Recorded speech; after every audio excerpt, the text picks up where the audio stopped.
Nah, ibu daripada ibu nonton gosip, ya lebih ibu belajar agama. Untuk apa? Ketika didik anaknya. Kan bagus kalau ibu punya pemahaman agama, sehingga apa? Anak bisa tempatnya bertanya. Anak nanya, Bu, kenapa itu tahun lahirnya Nabi disebut tahun gajah? Dia bilang ibunya, karena bukan tahun kambing goblok. Karena dia juga beleng-beleng.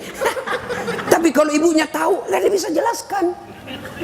Ya, nah, kau pakai tanganmu makan lebih utama pakai daripada pakai sendok. Kenapa? Dia jelaskan melalui medis bahwa di tangan ini ada bakteri-bakteri.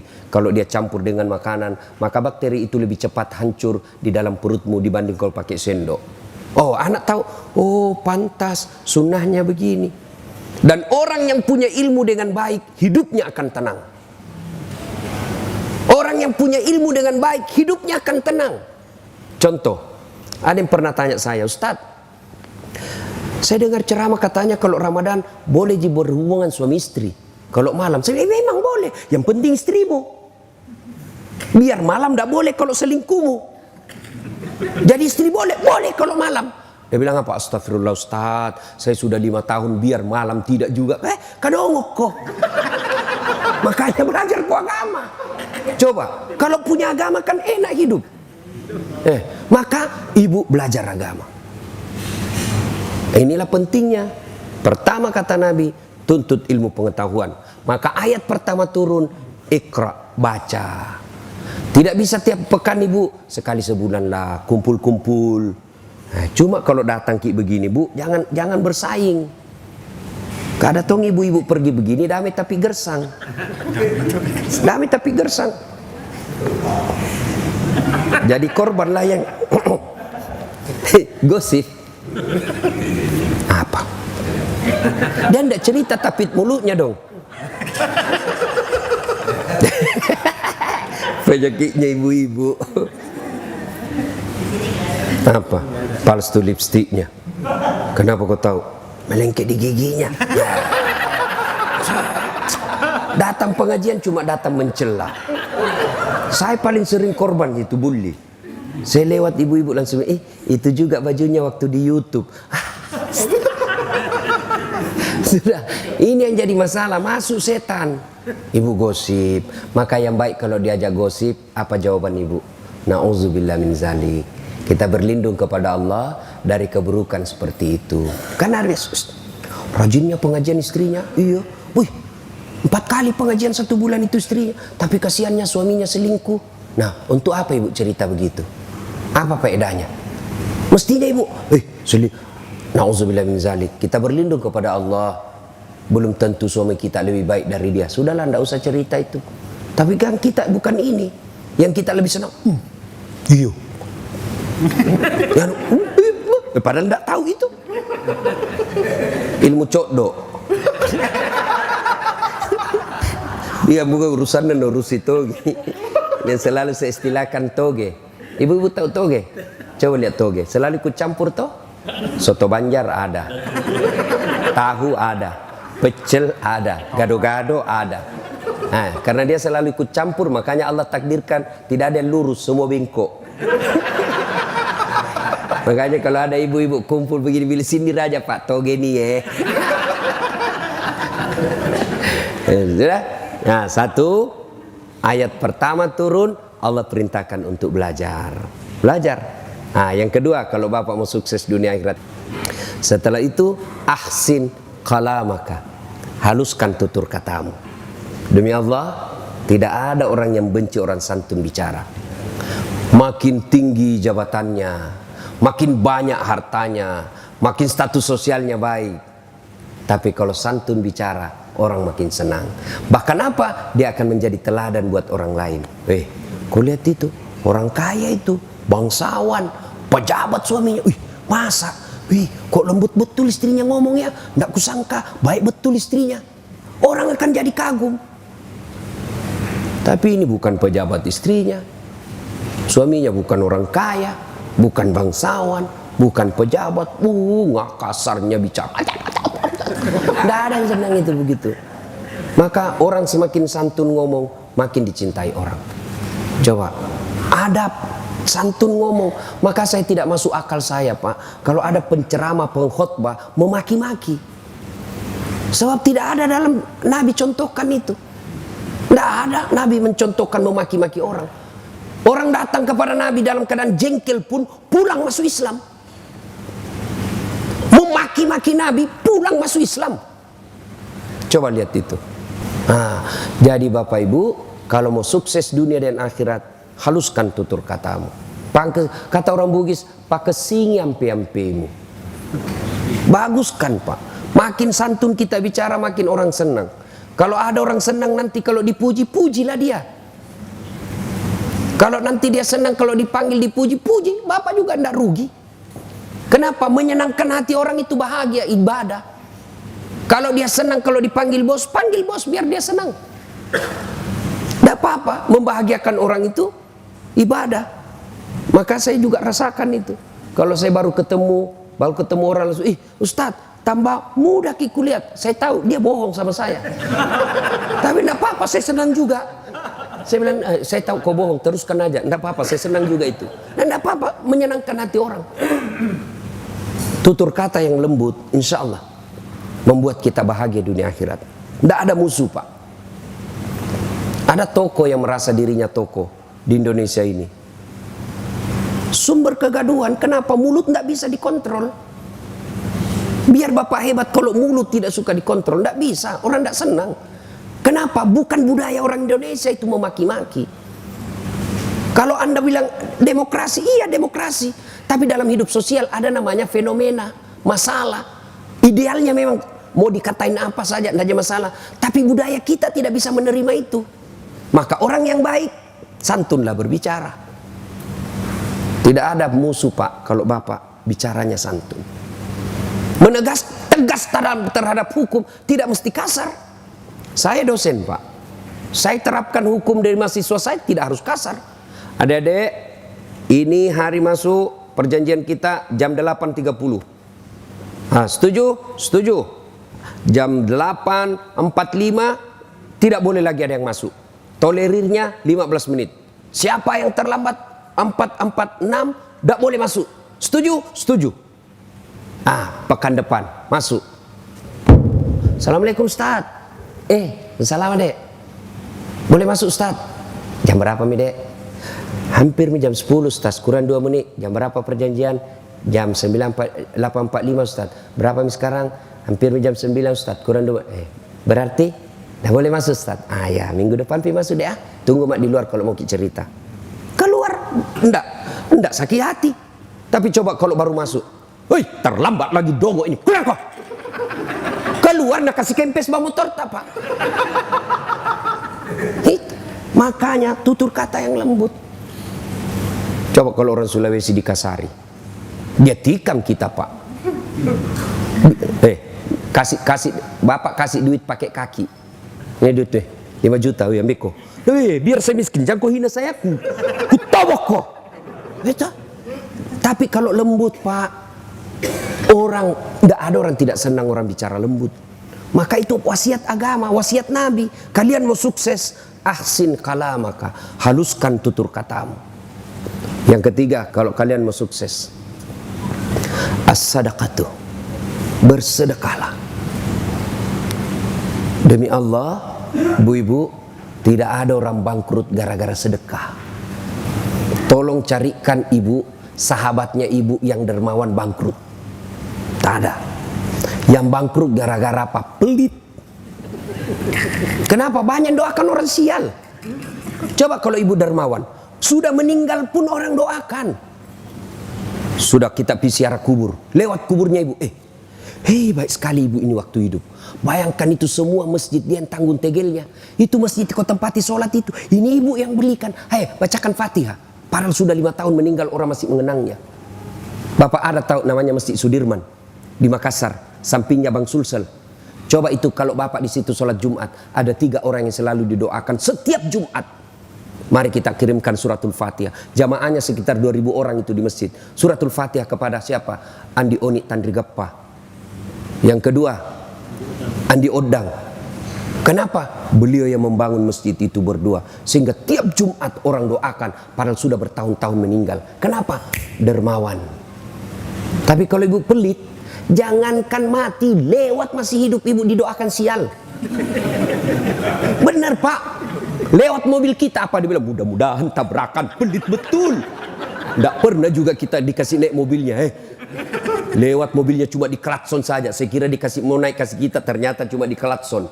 Didoakan orang sial. Coba ibu-ibu mau terhindar suami dari maksiat, ibu tidak usah jaga handphone. Semakin ibu awasi handphonenya, semakin cerdas suami. Antisipasi. Berapa ilmunya ibu dibanding ilmunya bapak? Coba. Bagaimana kita tidak bohong? Ibu selalu periksa HP. Terpaksalah bohong supaya ibu senang. Ya kan? Gantilah nama. Istri saya, ada teman saya suka menelpon. Saya mau blokir, tidak enak. Saya mau terima. Perasaannya mamanya cek di rumah. Terpaksa aku tulis di situ, penjual batu bata. Begitu saya duduk-duduk santai, mamanya cek, mama, Ustaz, penjual batu bata. Mama mati. Weh, jago panggil, jago angkat sayang. Itu tagihan ada tagihan belum dibayar. Aman saya. Tidak pernah lagi ditanya-tanya. Satu ketika saya bikin teh. Kenapa ini terlalu asin? Nah, tulisannya garam, toplesnya isinya gula. Saya tanya istriku, kenapa kau tulis garam nah isinya gula? Gula, kau tulis gula isinya garam. Dia bilang, HP tak juga, lain kita tulis lain isinya.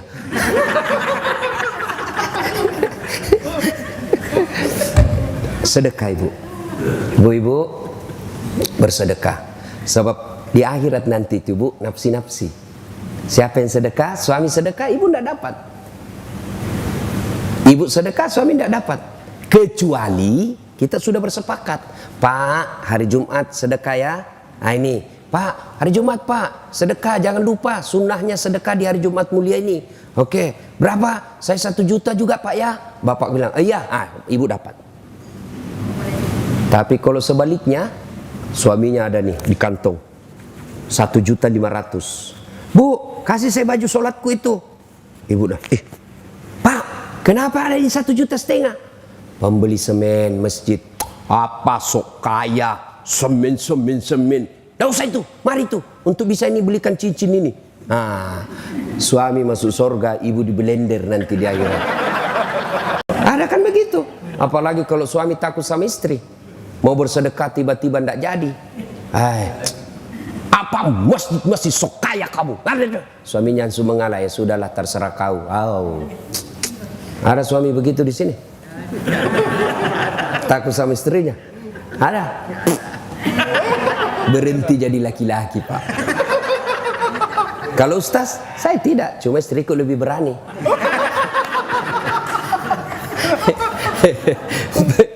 Saya ketemu sama orang Medan. Orang Medan kan keras juga suaranya Pak. Kita orang Sulawesi juga keras suara.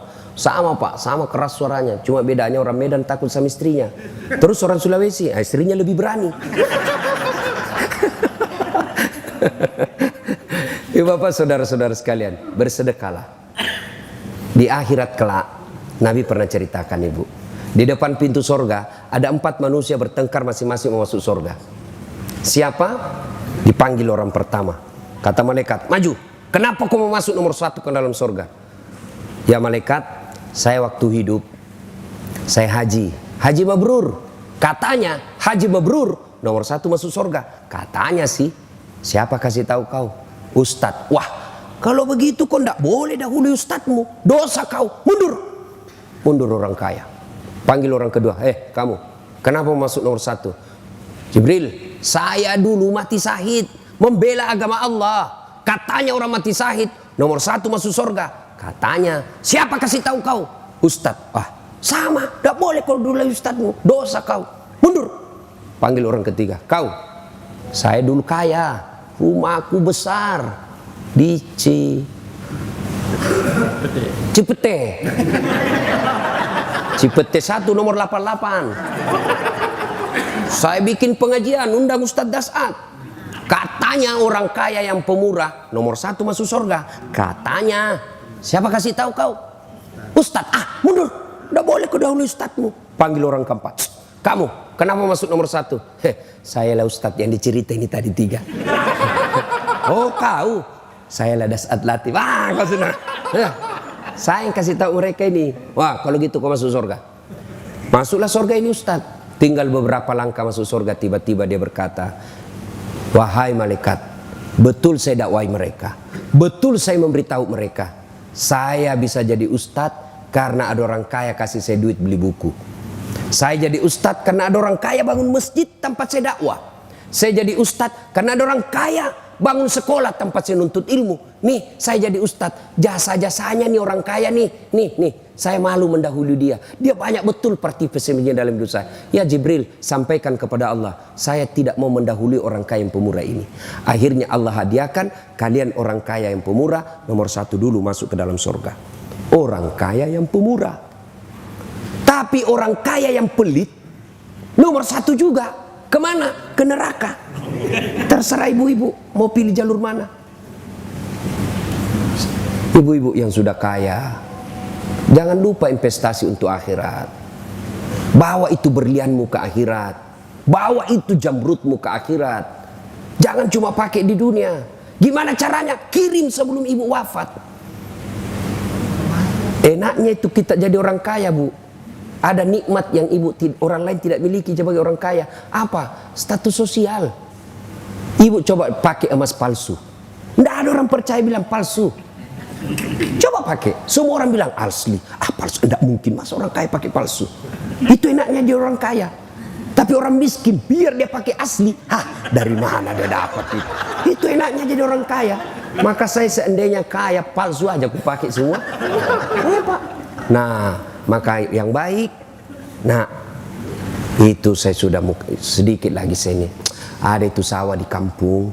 Sudahlah, kau jual itu, bikinkan masjid. Mudah-mudahan masjid itu menjadikan saya nanti di sorga. Di akhirat penantian alam kubur, tenang hidupku. Pak, saya mau nanti tempat tidurku seperti di dunia ini. Spring bed, ber-AC, enak di dalamnya. Saya mau, kirimlah spring bed ke panti asuhan. Saya mau terang kuburku nanti di akhirat. Kirim.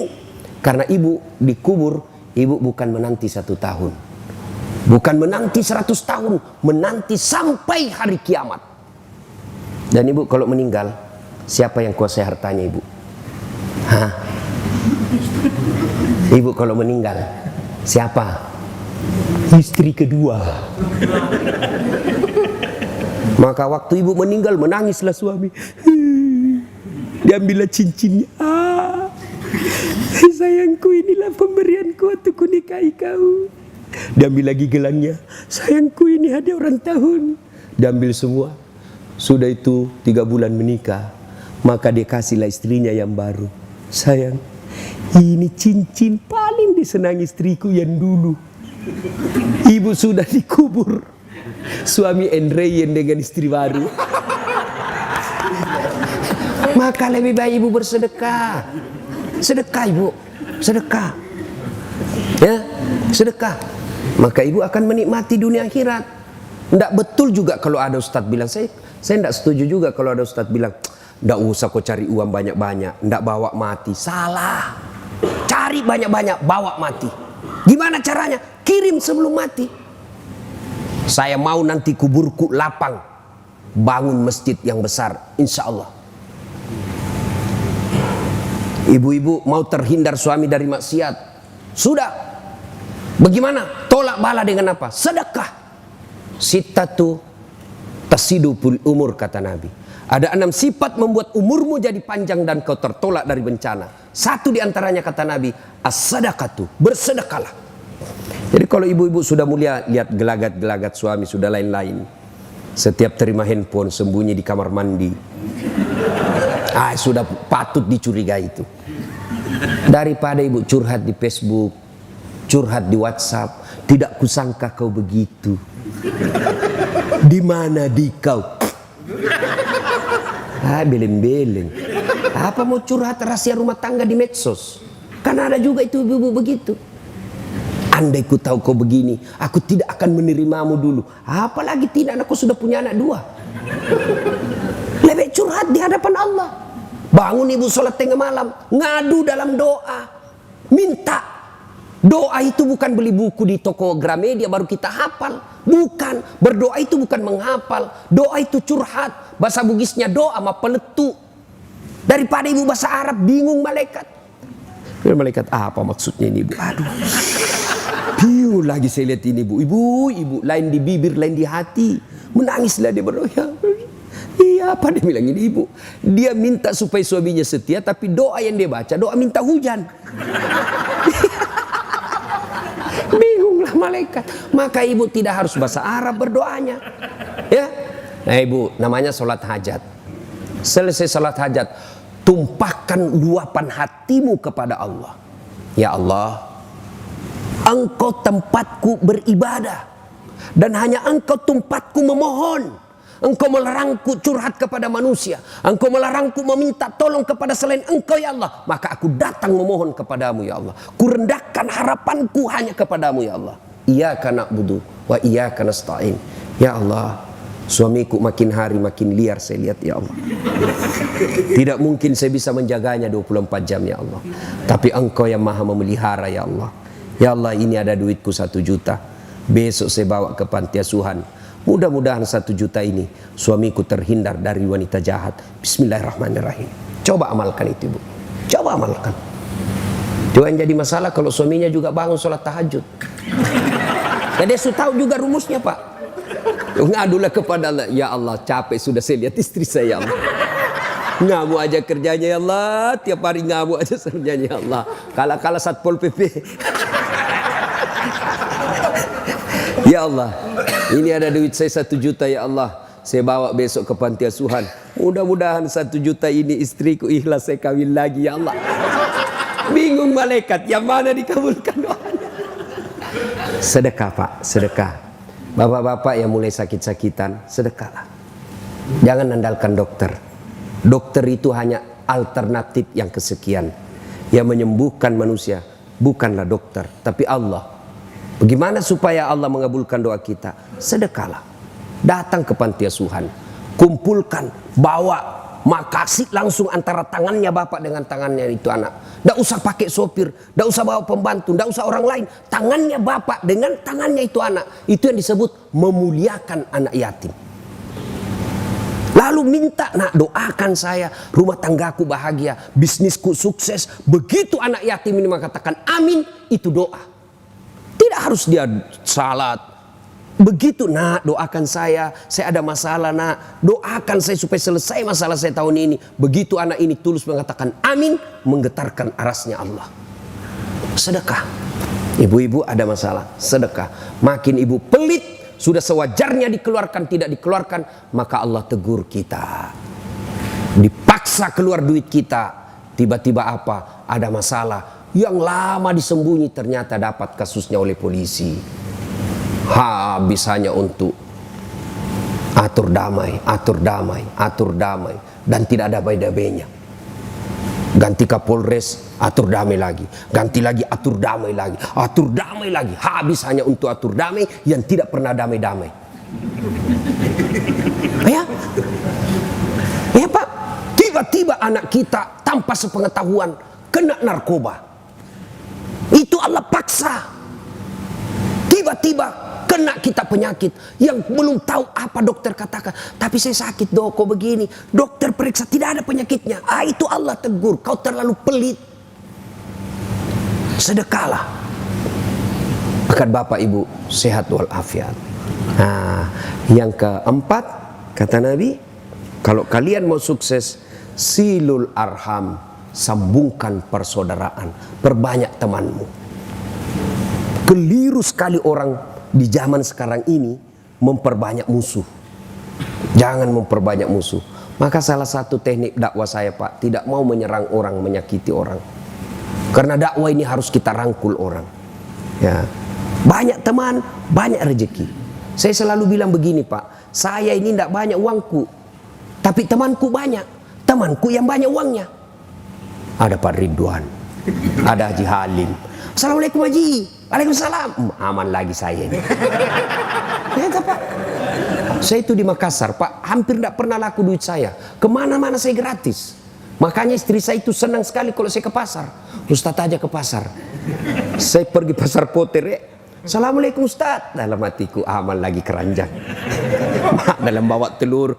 Berapa Ji? Nggak usah Ustadz. Nggak enak masih pagi-pagi Ji. Nggak usah Ustadz. Dalam hatiku memang itu kutunggu. Coba.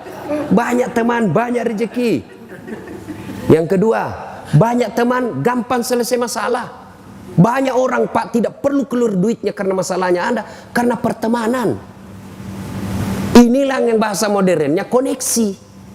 Siapa banyak koneksinya gampang selesai masalahnya. Saya pergi ke kantor Polres, pergantian SIM, perpanjangan SIM.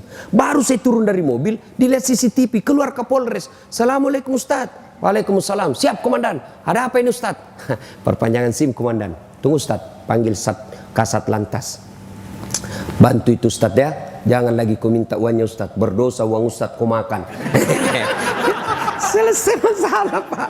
Itu banyak teman, banyak gampang selesai masalah. Maka perbanyaklah teman Pak. Jangan mencari musuh. Silul arham. Wa'tazimu bihablillahi jami'an wa la tafarraqu. Berpegang teguhlah engkau kepada tali persaudaraan agama Allah dan janganlah engkau bercerai-berai.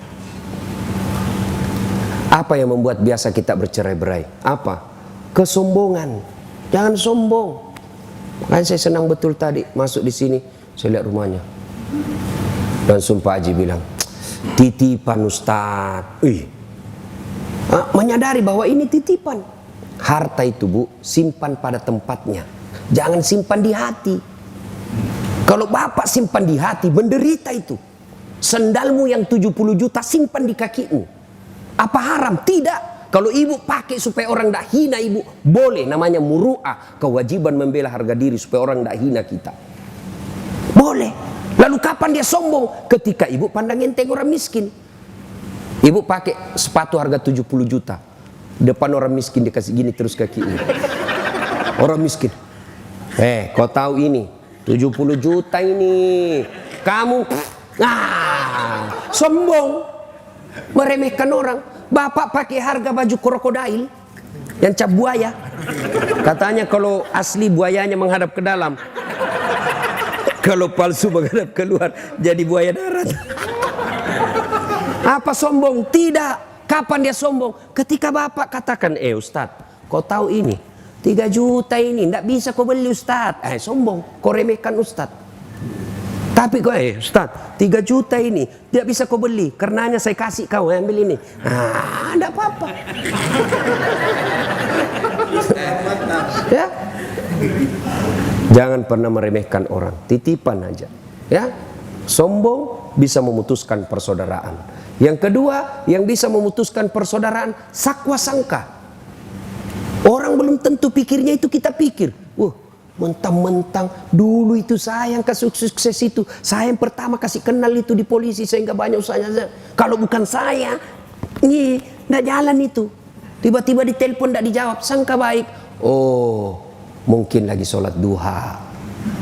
Tenang perasaan, ibu-ibu juga begitu. Telepon suami tidak dijawab, sangka baik. Suamiku lagi mengaji. Alhamdulillah. Telepon lagi duhur. Lagi jamaah ini di duhur ini. Tanam perasaan. Kasih tanam perasaan, sangka baik. Tiba-tiba dapat WhatsApp teman.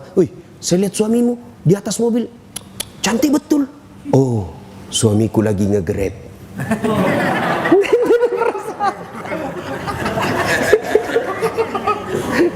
Sangka baik.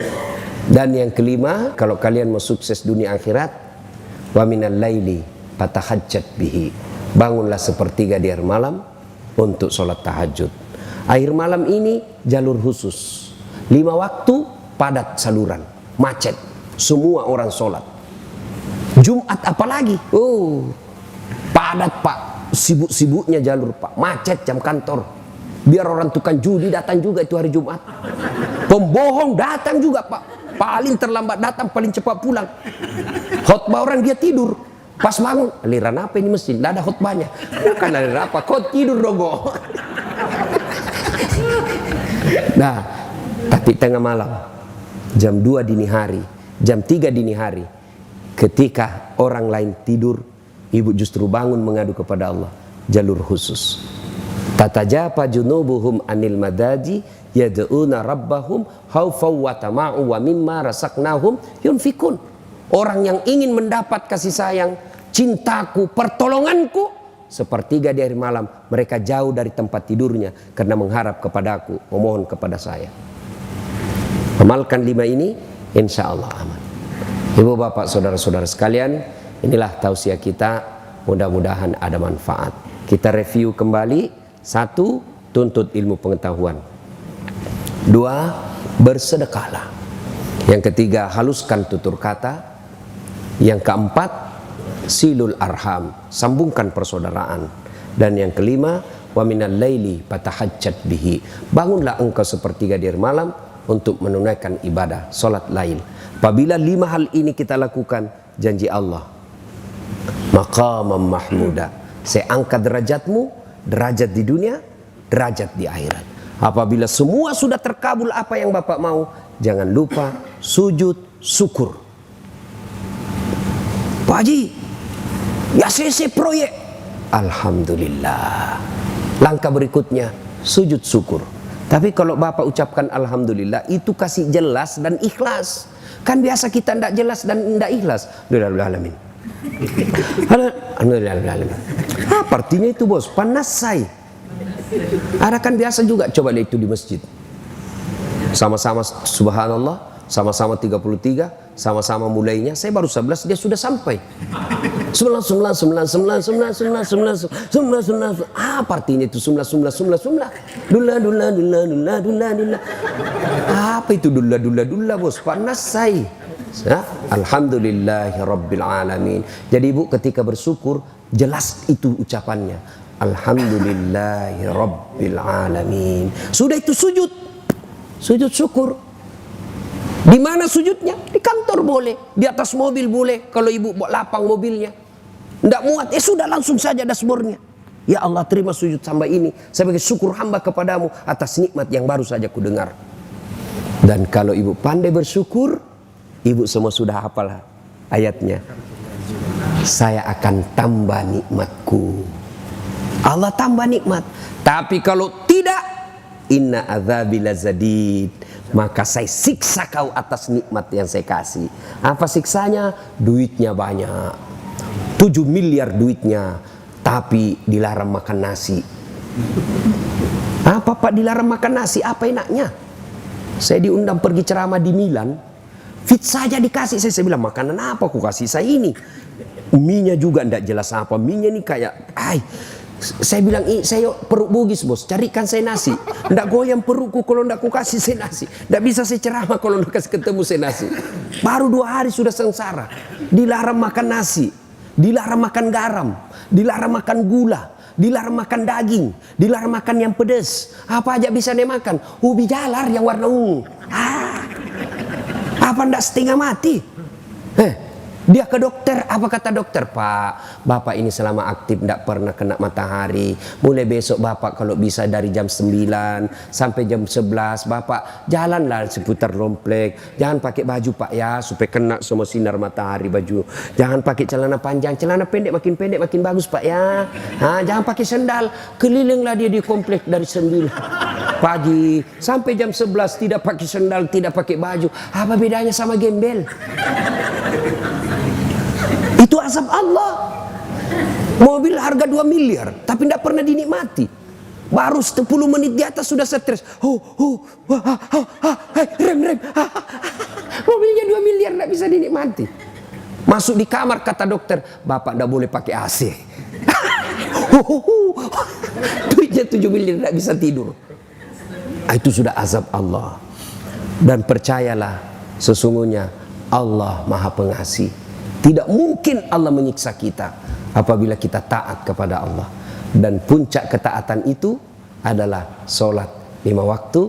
Yang kenapa dia sholat 5 waktu? Karena sholat inilah penghambaan kita secara totalitas.